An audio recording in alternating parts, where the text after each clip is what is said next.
بعض علماء کرام رحمۃ اللہ علیہ مجمعین نے فرمایا عمل سے پہلے اس کی نیت سیکھو، اور جب تک تم نیکی کی نیت پر رہو گے بھلائی پر رہو گے۔ تو پہلے تو باقاعدہ نیت سکھائی جاتی تھی، یہ ایک علم ہے، اور علم نیت سکھایا جاتا تھا، اور یہ ایک بہت بڑا موضوع ہوتا تھا۔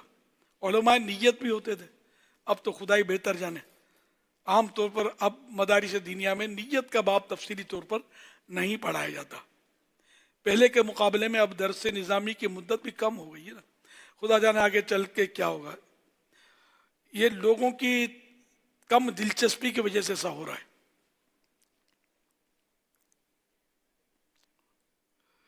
پھر ہو سکتا ہے آگے چل کے صرف موضوع ہی رہ جائے۔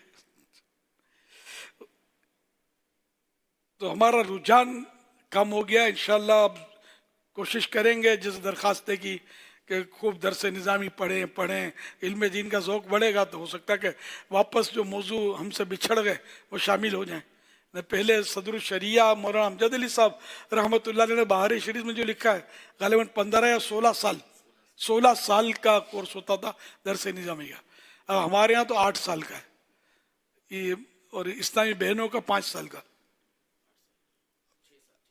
6 سال کا، اسلامی بہنوں کا 6 سال کا، اور 8 سال سے کم والے کورس بھی مردوں کے بھی ہیں، اسلامی بھائیوں کے بھی، یعنی کہ مطلب ریڈیوز ہوتا جا رہا ہے، پڑھنے کا جذبہ کم ہوتا جا رہا ہے۔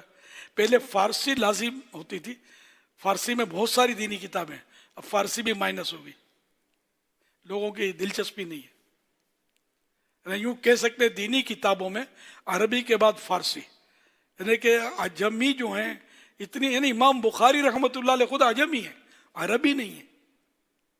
بڑے بڑے محدثین، بڑے بڑے اولیاء کرام یہ عجمی ہیں، ہمارے مرشد غوث پاک یہ عجمی تھے، عربی نہیں تھے۔ عربی پر وہ کمال حاصل تھا کہ بڑے بڑے عربی جاننے والے گھٹنے ٹیک دیں۔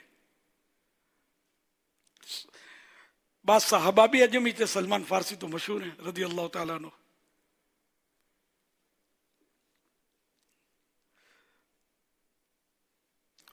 میرے آقا اعلیٰ حضرت امام اہل سنت امام احمد رضا خان رحمۃ اللہ علیہ سے کسی نے پوچھا کہ ایک صاحب نے چندہ دے کر مسجد بنوانے کی کوشش کی، اسی وجہ سے اپنا نام بھی پتھر میں لکھوانا چاہتے ہیں، آیا نام لکھوانا شرعاً درست ہے یا نہیں؟ آپ رحمۃ اللہ علیہ نے جواب دیتے ہوئے ارشاد فرمایا، نام لکھوانے کا حکم یعنی مسئلہ نیت کے بدلنے سے مختلف ہوتا ہے۔ اگر نیت ریا و نمود کی ہے، یعنی دکھاوے کے لیے، کہ جیسے ماں بدولت نے مسجد بنوائی ہے، وہ نہیں ہے مسجد، میں نے بنوائی ہے، اگر مراد دکھاوا ہے یہاں، ٹھیک ہے نا، تو حرام، دکھاوے کے لیے نام ڈالا، حرام و مردود، رد کیا ہوا۔ اور اگر نیت یہ ہے کہ جب تک نام لکھا رہے مسلمان دعا سے یاد کریں تو حرج نہیں،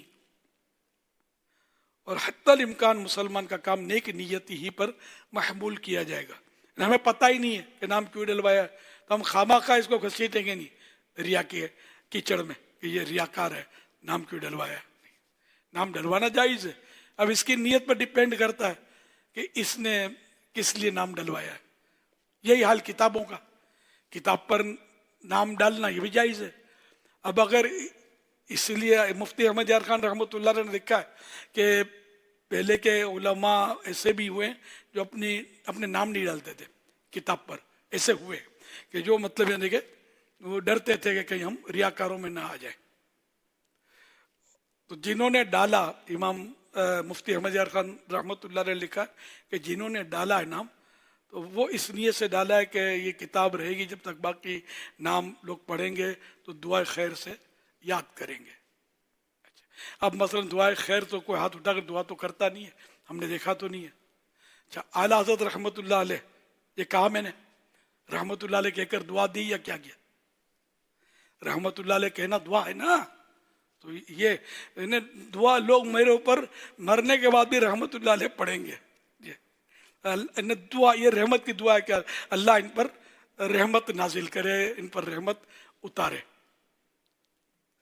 تو اس طرح مطلب یہ کہ اچھی نیت ہو، جو بھی لکھے کلام لکھے اپنا، تو اس میں مقطع جو ہوتا ہے اس میں اپنا نام تخلص ڈالا جاتا ہے. تو اس میں بھی نیت کہ میری واہ واہ ہو کہ ماں بدولت شاعر ہے. تو یہ تو خطرناک ہے کہ تعریف ہو، واہ واہ ہو، یار کیسے اشعار لکھے ہیں، اور انتظار بھی ہو کہ کوئی واہ واہ کرے. میں نے کبھی محفل میں بھی دیکھا ہے کہ ویڈیوز آتی ہے نا، اور دیکھا بھی ہے پہلے، مطلب کہ کوئی کسی کا شعر پڑھے نا، وہ شاعر موجود ہو نا، یوں نہیں یوں کرے گیا، لیکن پتہ بھی نہیں ہے کس کا، تو یوں کر کے بتا کہ یہ میرا شعر ہے. تو بہرحال یہ کہ نہیں، یوں کرنا بھی گناہ نہیں ہے، میرا شعر ہے یہ کہنا بھی گناہ نہیں ہے. میں سمجھانے کے لیے عرض کر رہا ہوں کہ نیت کیا ہے یہ دیکھا جائے گا نا، کہ یہ کیوں ایسا کر رہا ہے. اگر شہرت اور واہ واہ چاہتا ہے تو پھنسا. اور لوگ دعا دیں کہ اتنا پیارا شعر لکھا ہے، سبحان اللہ، اللہ پر کرم فرمائے، آپ کو بے حساب بخشے. دعائیں دیتے ہوئے دیکھا نہیں کسی کو. واہ واہ واہ واہ سبحان اللہ. پھر بولیں گے دوبارہ ارشاد. اب ونس مور بولتے ہیں، شاید پہلے دوبارہ ارشاد بولتے تھے. مکرر بھی. اب میں جن دنوں مشاعروں میں نے حصہ لیا ہے نا، تو پہلے دعوت اسلامی سے پہلے کی بات کر رہا ہوں، تو وہ دوبارہ ارشاد بولتے تھے. ایسے خوش ہوتے تھے جب داد ملتی تھی نا، کوئی تعریف کرے نا ان کے شعر کی، واہ واہ واہ واہ سبحان اللہ، تو ایسا خوش ہو یوں کرے شاعر. یعنی وہ داد بیچارہ جنرل دے رہا ہے، سننے والے یہ اپنے اوپر ڈال رہا ہے یوں کر کے کہ ماں بدولت کا یہ کلام پڑھا جا رہا ہے. کیا سمجھتے ہو؟ انما الاعمال بالنیات، وہ پہلے بھی عرض کر دیا میں نے کہ جیسی نیت شاعر کے، ہم حکم نہیں لگائیں گے، ہم اس نے زن کا جام پئیں گے، ورنہ ہم بولیں گے اس کی نیت خراب ہے، ریاکاری. تو یہ تو ہو یا نہ ہو، دل کا تعلق ہے ریا سے، ریا کا تعلق دل سے. وہ ریاکار ہو یا نہ ہو، ہم نے جو اٹکل سے اس کو ریاکار بول دیا نا، تو یہ ہم تہمت لگانے والے ہوئے. ایک گناہ کی تہمت ڈالی، اور گناہ کا الزام ڈالنا، تہمت ڈالنا، یہ بہت برا کام ہے، بہت بڑے گناہ کا کام ہے. جیسے ہمارے یہاں تو عام طور پہ ایزیلی ہم لوگ تہمتیں لگا رہے ہوتے ہیں ایک دوسرے پر. پیارے آقا صلی اللہ علیہ وسلم نے ایک منظر دیکھا کہ کچھ لوگ زبانوں سے لٹکے ہوئے تھے. بتایا گیا کہ یہ لوگوں پر بلا وجہ الزام گناہ لگانے والوں کی سزا. اور جو کسی کو تہمت لگائے تو وہ ردغت الخبال، جہنم میں ایک مقام ہے ردغت الخبال، اس میں رکھا جائے گا جہاں جہنم میں کی پیپ وغیرہ جمع ہوتی ہے. تو یہ اس میں رکھا جائے گا یہاں تک کہ اس کی سزا پوری ہو لے، یا شفاعت سے اس کی رہائی ہو جائے وغیرہ. تو یوں مطلب تہمت بڑی خطرناک ہے کہ ایزیلی بولتے میرے پیسے کھا گیا، حالانکہ وہ بول رہا ہے میں دوں گا. یہ ٹھیک ہے ٹرخا رہا ہے، یا جو بھی کر رہا ہے دیر لگا رہا ہے، لیکن یہ کہ یہ کیسے پتا چلے کہ کھا گیا؟ اب بیچارہ مجبور ہے. بلکہ جب تنگ دست ہو نا، جو نہیں دے پا رہا، پتا ہے تنگ دست ہے، تو اس کو تو مہلت دینا واجب ہے. مہلت نہیں دیں گے تو گناہ گار ہوں گے. تو ایسی جان پر آ جاتے ہیں، تو میرے پیسے کھا گیا، میرے پیسے کھا کے بیٹھ گیا ہے. یہ تہمت نہیں تو اور کیا ہے؟ پھر تہمت کس کو بولتے ہیں؟ گھروں میں کوئی چیز غائب ہو جاتی ہے تو پہلے تو پھنستی ہے بہو یا بھابھی، ایک ہی چیز ہے دونوں، کسی کی بھابھی ہے تو کسی کی بہو ہے، تو یہ درد تھوڑا پرائی مانی جاتی ہے، باہر سے آئی ہوئی ہے. اس نے لیا ہے وہ زیور جو غائب ہو گیا، یا روپے غائب ہو گئے، اس نے چرایا ہے. پھر اس کو روب ڈالنے کے لیے نکال، تو نے چوری کیا ہے، سمجھے؟ تو بیچاری ہے، پھر بھی ایک گناہ ثابت بھی ہو جاتی ہوگی، سمجھے، ثبوت نہیں ملتا ہوگا. لیکن یہ تہمت جو لگائی، اس کا گناہ، یہ انہیں اگلوانے کے لیے طریقہ کار ہے ہمارے یہاں.